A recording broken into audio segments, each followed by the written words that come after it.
In this video, we are going to be talking about the different systems of exchange rates, really, right, as you can tell by the title, fixed versus floating exchange rates. And we're going to look at the difference. So what we have really been kind of referring to as an exchange rate, and what we have been dealing with is really a floating exchange rate. Right? So this is when the price of a currency is determined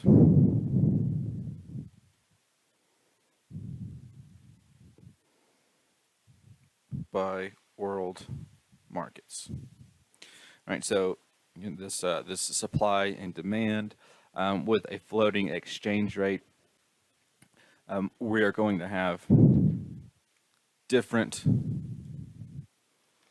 Right, essentially, what this means is that our exchange rate can fluctuate. Right, so day to day, month to month, we can have different exchange rates. Right, they kind of fluctuate based on the demand, supply and demand for all of those different currencies, right? That is a floating exchange rate. In contrast, right, and again, that floating exchange rate, that is what we've been talking about for the most part. Or really what we've been referring to while we're talking about exchange rates. That's the more common. It's most common to have a floating exchange rate. Less common is the fixed exchange rate. Right, with a fixed exchange rate, right, currencies do not fluctuate against one another.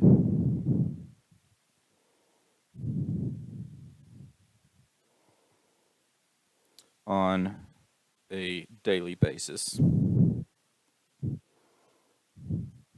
right, so with our floating exchange rates, right, those can fluctuate on a daily basis. That's why publications like the Wall Street Journal will put out an exchange rate table with every paper they publish.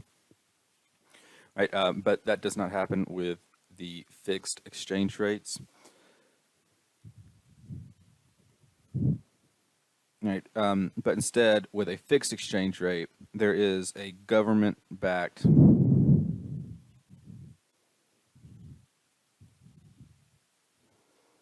fixed rate of exchange.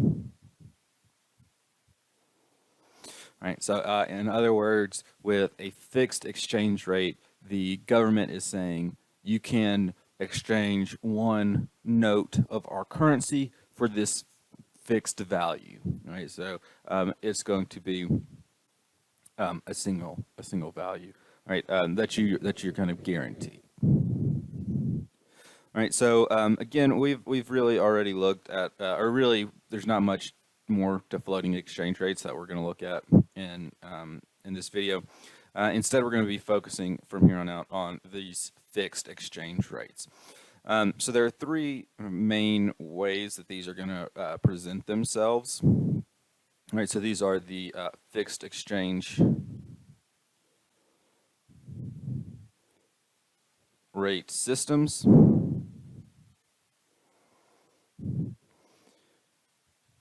right, the first is dollarization. The second is currency unions, or a currency union. And the third is backed by reserves. All right. So with dollarization,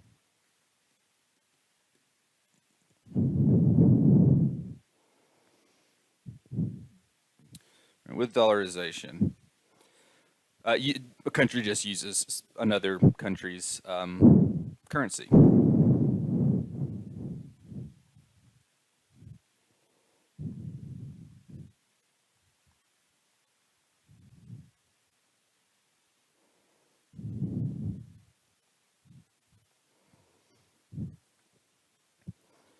right?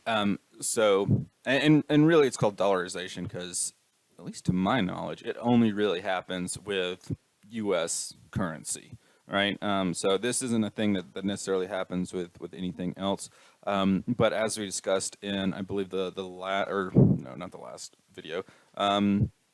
As we discussed in the video on how exchange rates are determined in the short run, we talked about how a lot of countries hold dollars, right, in reserves, right. Also, a couple of them just straight up use American dollars, right. So that's the most popular one, and so we have some countries that use it. All right. So, for example, there are a couple, but let's see where to Ecuador.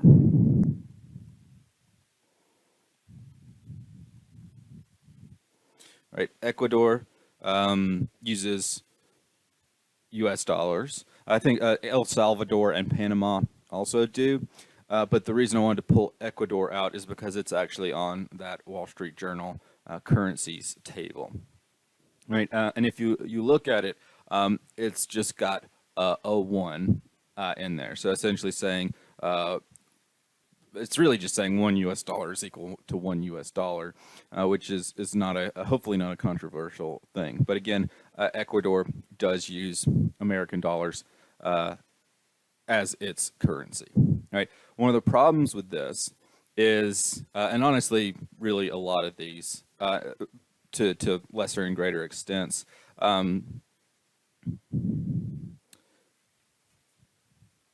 the nation can't use monetary policy.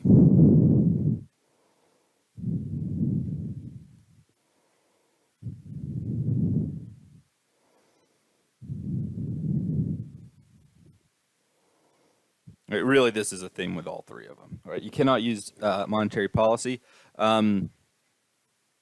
because, well, actually, let me. I'm going to clear this, and then we're going to restate that. Right. So, for example, in the case of Ecuador and other nations that have dollarized, right? Ecuador's central bank has no control over its money supply and cannot use monetary policy.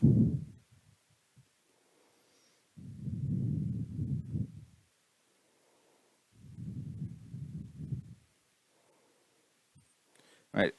So that's not great. If you want to, if Ecuador's economy is not doing well and they want to do some macro manipulations and they want to boost aggregate demand, well, they can't do that through monetary policy because they're not in control of the money supply for the currency they use. Right. So the Fed is who's in charge of kind of the money supply in that regard, right? So they can't use monetary policy.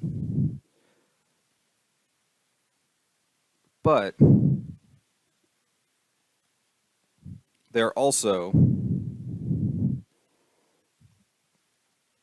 subject to America's monetary policy.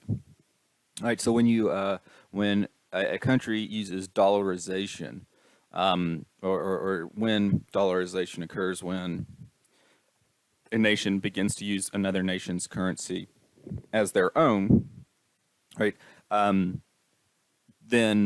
they no longer have control over monetary policy, right? They can't conduct their own monetary policies, right? And they are subject to whoever's currency they're using, right? So if the Fed increases the money supply, right, that affects the economy in Ecuador, in Panama, and El Salvador because right? Changes in the money supply are going to change things, right? So that is one of the downsides, right, of dollarization. One of the upsides is that you'll notice that these were three South American countries, and those countries don't always have a great level of stability, right? And so if you use American currency, it can make your if you would otherwise have kind of a lack of stability in your economy, then using another nation's currency, right, like the dollar, right, can provide some of that stability, right? But again, that is at the expense of a lack of control as far as monetary policy goes.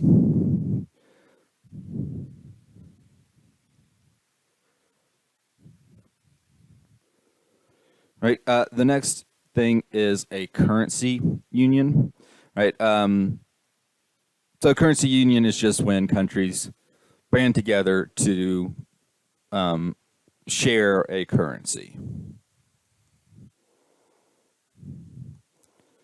Right. I think the best example of this by far is the Eurozone. Right. So we have a lot of European countries.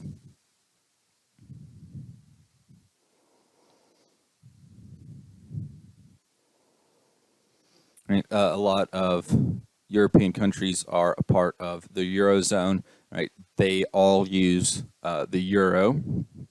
Right, well, not all of them, because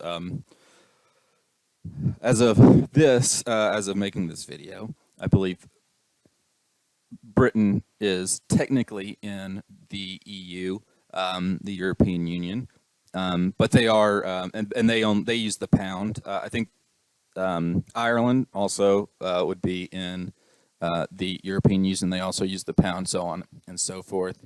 So there are a few little carve outs, but so they're not really in the currency union part of it, but they are among the were at least some the trading and that kind of stuff, right? But that is what a currency union is, just when a collection of nations gather together to use the same currency. Right, this has some, just like with dollarization, this has some benefits. This also has some negatives. Right, the reason right,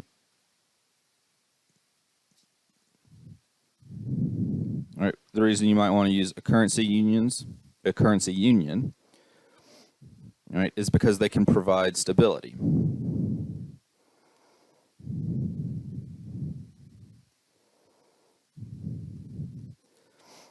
Right, provide stability, and then also what would probably be another, and really maybe not so much the currency union part of this, but like the European Union, that also probably partially because they have a single currency.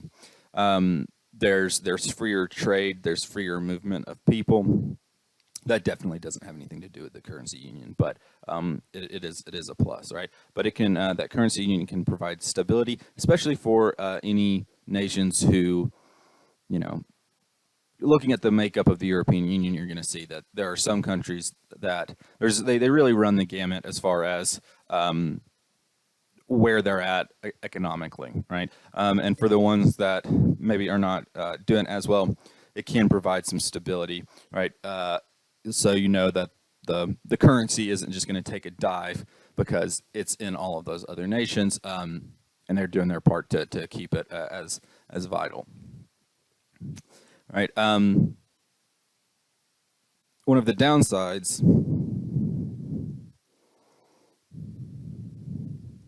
is that the independent nations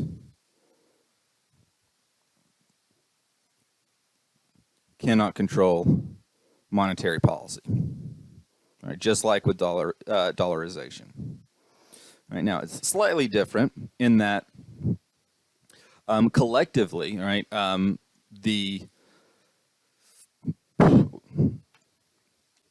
The European Union, right? They can use monetary policy, right? right? So as a whole, the European Union can use monetary policy. However, right, the individual states within that cannot.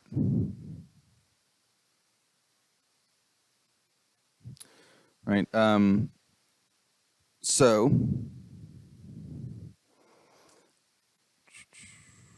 let's see. Okay, yeah.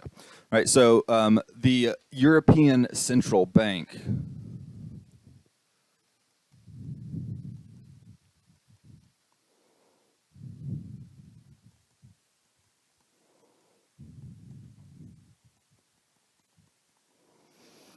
Right, controls the EU's monetary policy.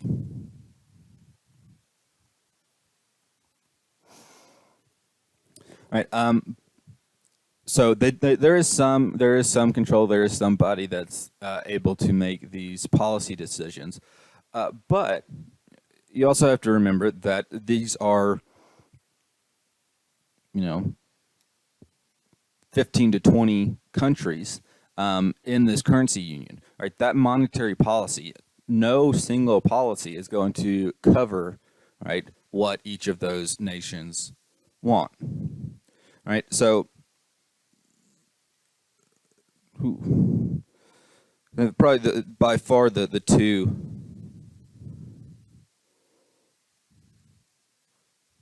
right the two largest economies in the European Union, or at least especially within that currency union, actually using the euro, are Germany and France, right?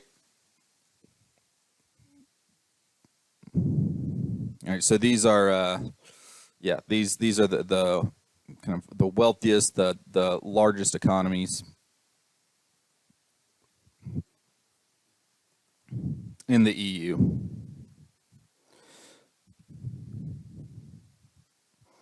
And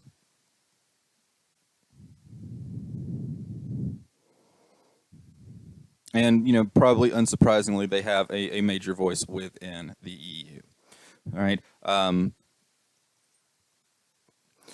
And they're probably going to be the ones that are, by and large, influencing policy for the European Union, because they probably contribute the most to it.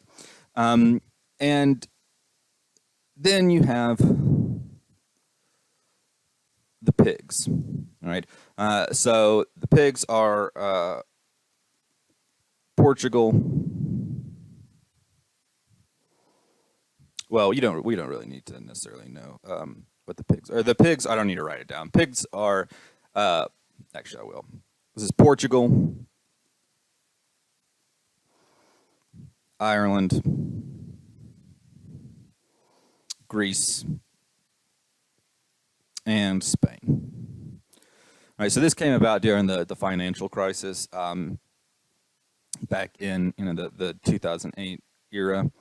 And these were four economies within the European Union, although, again, with Ireland, I believe they were also, I keep doing that, they're also on the pound, all right? But the other three do use the euro, right? And these were very weak economies. They were having difficulty, right? So, right, these poor economic outcomes, right? And they probably want expansionary monetary policy.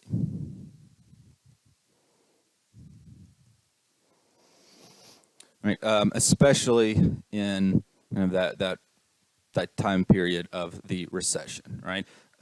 They would be advocating for more expansionary monetary policy, even after the recovery, right?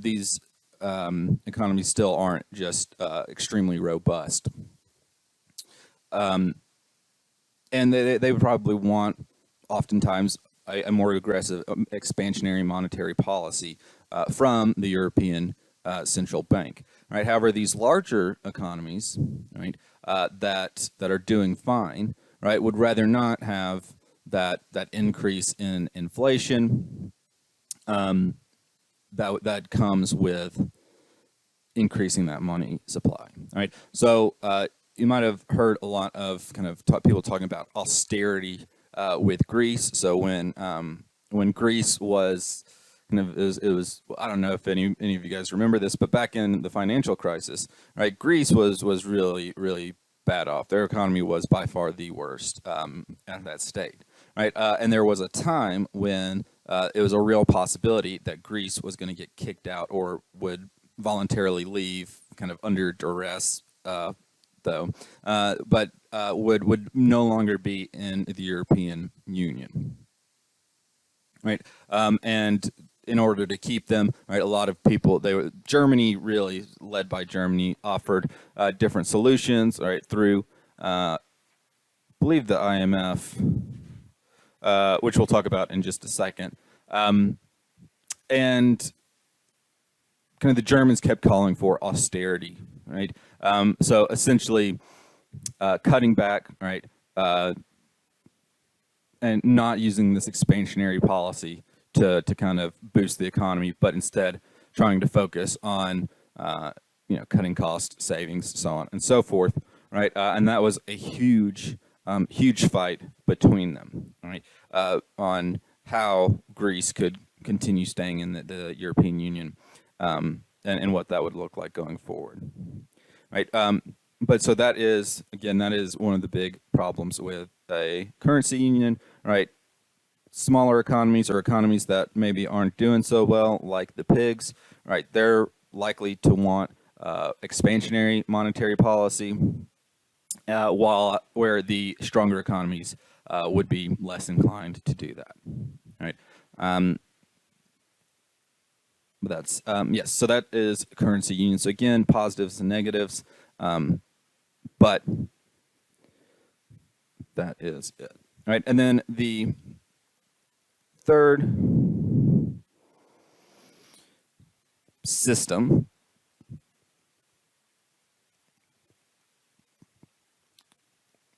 is to have your currency backed by reserves. All right, so when we are talking about backing our currency with reserves, it means that you have some resource, right, that you are backing your currency with, and you are saying, right, you can come and turn in a currency note, and you will get back this exact rate. Right, so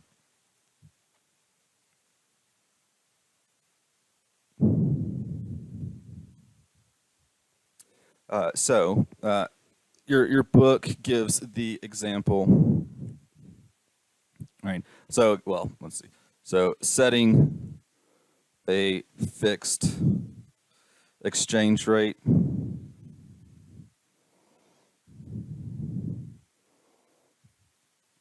that guarantees conversion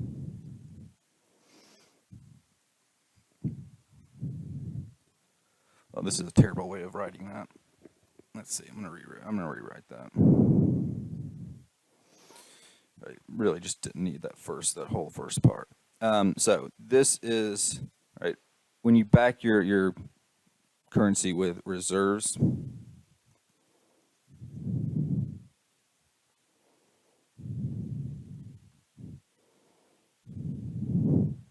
Right, this guarantees a conversion of currency at a fixed rate, backed by reserves. Right. That's not necessarily a much better way of writing it, but that is what it is. All right. So your book mentions that Hong Kong was backing there. Sometimes it's called pegging, peg to the dollar. You might have heard, or some nation's going to peg their currency to the dollar. Hong Kong according to your book, pegged their currency at to the dollar, right? Set a rate of 7 point something won per dollar, and then required that every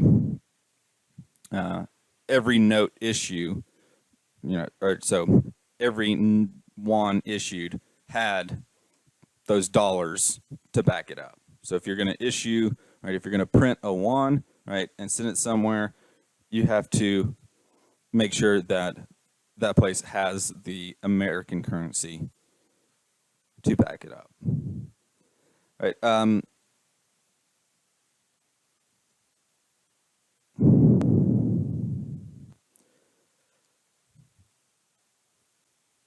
Another example of this would be the gold standard. Right, so it doesn't just have to be for currency, although that's what you're going to see more. You're more likely to see now. All right, but when we had the gold standard, I believe this might. I'm fairly certain this is true. But when we had the gold standard, right, the American dollars were backed by gold, right? There's a set amount of gold that a dollar was worth, and you could go in and you could exchange $1 for that amount of gold, right? That was kind of a guaranteed, right? So that's definitely true. I'm not 100% on the amount, right? I believe it's a 20th of an ounce of gold. Was a dollar was equal to 1/20th of an ounce of gold. I can't remember if that's exactly right or not. But again, right, that would be another example of having a fixed exchange rate, right? The problem with this, just like with the others, right, there's very little flexibility. Right, you can't really do any kind of monetary policy. All right, so in the case of Hong Kong, all right, unless the U.S. government increases its money supply, you can't really increase your money supply, right? Because you might not necessarily have the dollars to back your currency, right? But you're going to be beholden to what happens in that foreign nation, right? In this case, the U.S. Right. However, your economies are linked, right? Now, probably the economy in Hong Kong was probably linked relatively by quite a bit, right, with the U.S. Anyways, all right. But again, that is one of the downsides, is that you're going to be affected by another nation's monetary policy and another nation's economic, how they're doing economically, right? More so than you would just as another actor in the global economy, right? And with the gold standard, that is an issue as well, right? As we discussed in the chapter on monetary policy, the only way to increase the money supply when you're on the gold standard is you have to find more gold, right, to be able to back those dollars with, right? And so kind of your monetary policy is limited to how much gold do you have, right? And so that's again another downside. All right, but those are the three fixed exchange rate systems. Now we'll use the rest of this video. We won't start a whole new one, but we're just going to quickly talk about two monetary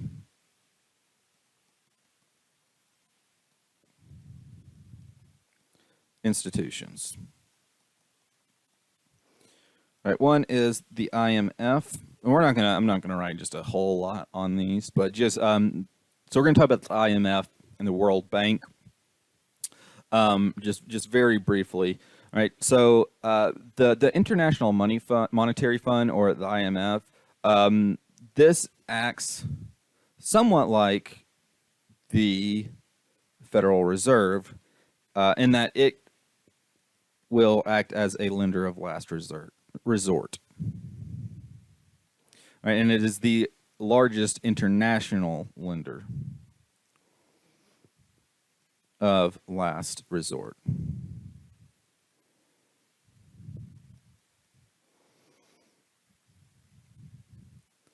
Right.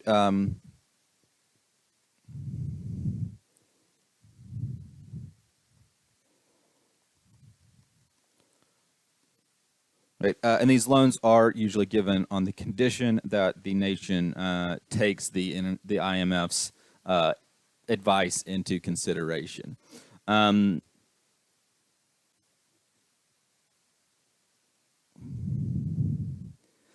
During the economic crisis, Greece was given loans through the IMF. Right, so the International Monetary Fund is where Greece got a lot of loans to help try to avoid their state from essentially dissolving.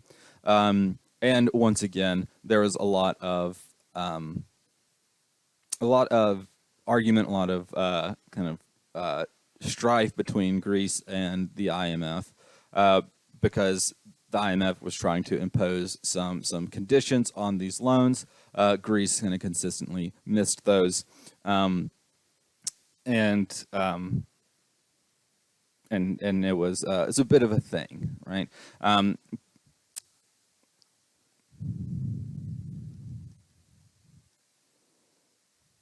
don't know the exact date when Greece got those loans, but it's that's circa 2008 that with the recession. All right. Again, International Monetary Fund really is this.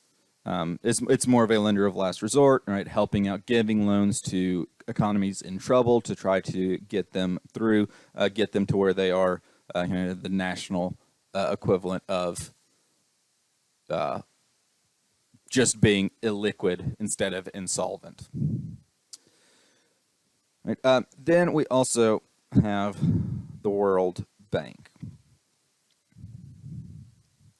All right, the World Bank is, well, I was going to write foreign aid. That's not really quite right. That's not accurate.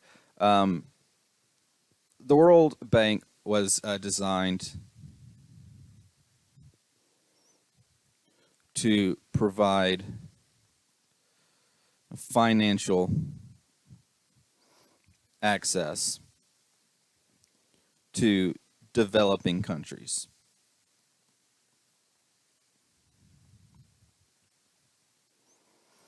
All right, so the World Bank will issue loans, offer loans to. I think mostly it's to kind of endeavors in in kind of the developing world, kind of the economies that have very low economic outcomes. So a lot of work in Asia, a lot of work in Africa. This is also a bit of an aid organization, so they do have loans that they do charge interest on, but they also do provide some foreign aid through themselves. All right, that's really all we're going to say about the World Bank.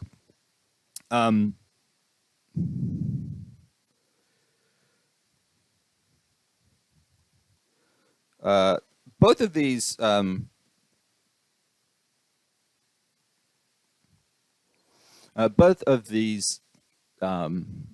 financial institutions can garner a little criticism about the role they are playing in the global economy, which they're both headquartered in Washington, D.C. Their ranks are kind of made up of people from all the different member nations, or just different nations in general. All right. but again, your book will tell you some more. One thing I do want to mention as far as the criticism goes, there's an economist named William Easterly. He's written a couple of books. He used to work at the World Bank, and then he wrote a book called "The Elusive Quest for Growth," which was really a full book just criticizing the World Bank and their attempts at spurring growth in developing nations, or at least partially skewering the World Bank. But again, something to look into if you're at all interested. Again, I'm not trying to paint the picture that these are two bad things, the IMF and the World Bank. People have There are some critics of these, but there's also arguably a lot of good that comes out of what they do, especially the World Bank. All right, that's it for this video. All right, so probably the main takeaway from this one is, it's probably, I would argue it's better to have a floating exchange rate than a fixed one, right? If you're going to have a fixed one, floating, you can have less stability, right? You can have less stability, but you are going to have more control over your own monetary policy. With a fixed, that can stabilize your currency. It can provide you with a more stable currency, but you are going to have to give up the ability to use monetary policy, right? And then, of course, we've got the IMF and the World Bank. These are two very large global financial institutions. The International Monetary Fund, acting very much like the Fed does in the U.S., so it's an international lender of last resort. And the World Bank is still kind of in that same vein, but also does kind of focus on developing countries and does provide aid as well. All right, so they'll give loans out as well as just giving money away in foreign aid to different countries. All right. Again, some criticism about kind of oversight, that kind of stuff with the IMF and the World Bank, but they are there, and really, as your book points out, they really probably don't do as much as people think they do. They're just big organizations that you can kind of point a finger at. All right, when things go wrong, probably just when things go wrong. If they're going right, then whoever's pointing the finger is probably going to try to point it at themselves. But regardless, that is it for this video, and that is it for this chapter. Probably for everybody this semester. All right, so I hope you guys all had a good semester.